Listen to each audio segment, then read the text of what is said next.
The new managing director of the Dangote Refinery, David Bird, says the multi-billion-dollar project is now in a stabilization phase, which includes the completion of the entire petrochemical facility in 3 years' time.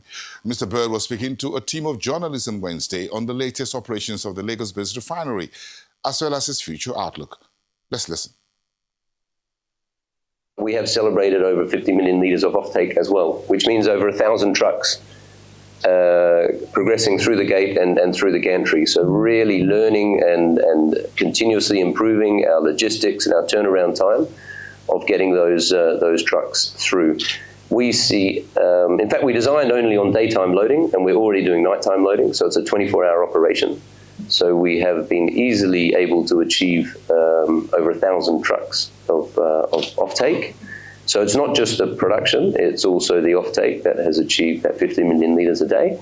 And then look, it's volatile, right? So we see a dip on the weekends and so forth.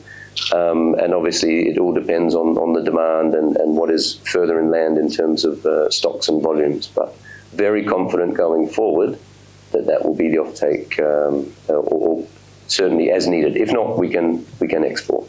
But for me, the primary objective of engagements like this is to have shown a demonstrable track record that we can continue to produce over 50 million litres a day. And then we'll see where the true market demand is of Nigeria. There's a lot of speculation on that. Having a lower price, having abundance of supply will also stimulate demand, right? Which is a good thing, right? That will continue to stimulate economic activity by having stable, affordable, clean fuels available. So I do expect also the demand to increase as a result of now the stability and abundance of our product. So yeah, as you've seen, so 4,000 trucks now are on site. I think we're the world's largest parking lot. The final steps in the implementation of that is a computerized security system. So it's absolutely paramount for us to ensure that there is no shortage in the delivery and the arrival at the customer's doorstep. So right now we're implementing a very computerized security system to ensure that the customer can have absolute confidence that then when they purchase a volume from us, they get what they pay for delivered to their gate. So we're implementing that system as we speak. And then the last one on the reorganization. I think a lot of that has been spoken about in the past. I don't think it's really worth revisiting in terms of now what is our current staffing and capability building. And now I think one thing looking forward is the expansion. So we have now this 3-year window, and sorry, I didn't introduce Gloria. Gloria is our Chief of Human Resources.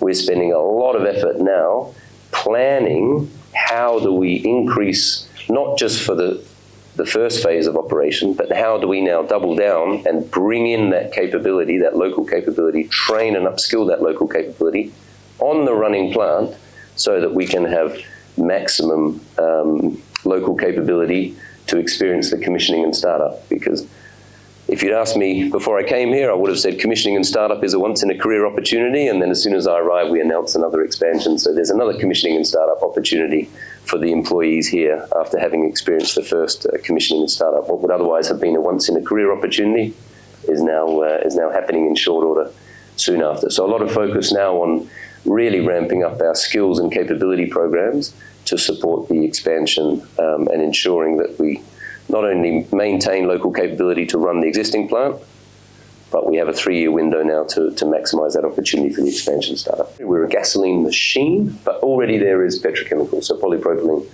Now, right now, we have a polypropylene plant, 800,000 tons. It just takes propylene from one of our units, the cat cracker.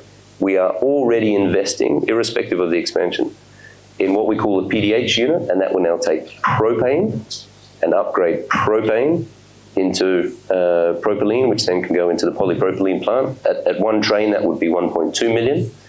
But we're ensuring that that capacity of that upgrading of the propane, not just propylene, but propane, is sufficient, in fact, oversized, to also accommodate the expansion. And that's what will get us to 2.4 million tons of polypropylene production once the expansion is fully online. So that's petrochemicals.